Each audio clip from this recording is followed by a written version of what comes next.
Actor Kevin Spacey's alleged sex assault victim drops lawsuit. The man that Kevin Spacey is accused by prosecutors of sexually assaulting 3 years ago has dropped a civil lawsuit he filed against the Oscar-winning actor only last week. I think this story is extremely confusing, but Orwe was helping me understand that he only dropped the civil. The criminal is still on. The criminal is still on. He just dropped the civil case. Explain the difference. Some of us are not. Name and English. I am not a legal expert, but from what I understand, so sexual assault is a criminal offense. There's that aspect of it. But then he's also suing now, filing a suit for damages and, oh, I couldn't go to work, or I couldn't do this, and then that's on another side. So yes, this crime was committed against you, the criminal, but then for the civil one is what they're now. And the civil one is money-oriented. Yeah. So what a lot of popular lawyers in the US are saying is, with this case, they hurt themselves because now it looks like you're in it for the money. So the only reason why you're accusing Kevin Spacey of assault is because you wanted to get to a civil suit so you could get some money out of it. So now it's looking sketchy. And then according to some other reports, there was a phone that was supposed to be submitted, but then this guy, the person accusing him, actually deleted some parts of the messages on that phone. So and they said the phone is missing. They're hurting and you their remember case. We spoke about it when we said the judge said they have to produce the phone, and today is the Monday that supposed to you know, so we'll have to keep on this. They dropped the suit.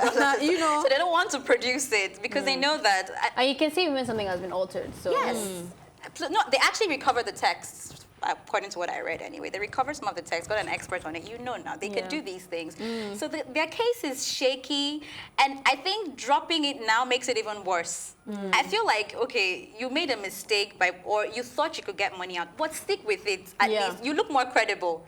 Right? But now dropping it all of a sudden because all of these things have come up. This person has been anonymous throughout. This man that's accusing. It's still anonymous. Not exactly, because the mom, I think, is it the father of or the mother now works with a TV station or something, is in a media space. So they know this person, but the media is just deliberately not overly mentioning their names and all that just to protect them. But it's not anonymous, no.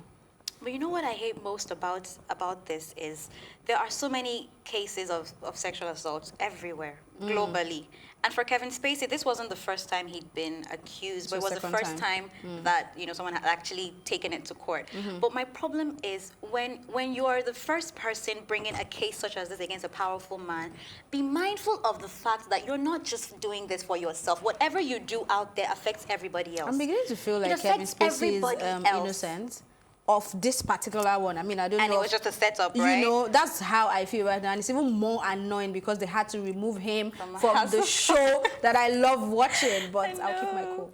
I don't know. I think you're wounding other victims, people who would really need to come out and stake their claim, people who really need to come out and say, you're wounding everybody else. And at the end of the day, no matter what it was you did it for, you're no better than the person who you're accusing. If you are intentionally depriving other people a chance to get redemption or to get help or get healing. And that's what I hate most about it. I think if the lawyers, I'm just thinking, can't they spin this around and then he's the one even asking this person to pay for damages because at the end of the day, if you cannot prove, first of all, why are you dropping it? I never like to jump on the bandwagon and react based on what it looks like. He might actually be dropping it because he's in sympathy and the guy actually just feels really remorseful. Sometimes someone like me, that could easily happen. My blood is hot when it happens. No, there's no case of remorseful here because Kevin has, he's been very funny because he's been attending all the court case publicly and smiling and looking, and then his attorneys are not even taking it lightly. They are going in hard. So it's not a case of him trying to feel remorseful. No, he's saying he did not do this, and that has been his stance for a very long time, which was why they got to the point where they're saying, you need to bring out this phone. When you needed the phone to submit your own evidence, it was not missing. Then suddenly, after Kevin's attorneys looked at it and said, oh no, there is something in this SMS or in this phone that can actually prove that my client is innocent, you are suddenly saying the phone is missing. So And then the he's not phone even comes trying up to and feel it's been remorse or altered, anything. yeah. He's Yeah. always But always there said must that have he's been innocent. something at the back, like backstage, that is happening for him Definitely. to want to drop that, his of case course. right They're now. having He's not dropping the. conversations. He's just dropping the dropping civil the one. So the civil, criminal yeah. one still goes forward. I guess so. So I mean, if you want it, if as you're saying, if something is going on and he's maybe remorseful, maybe tired, maybe I don't know, he should drop both, right? He should withdraw both. But he's only withdrawing one, and he's not withdrawing. So I don't know. It's just we'll watch and see.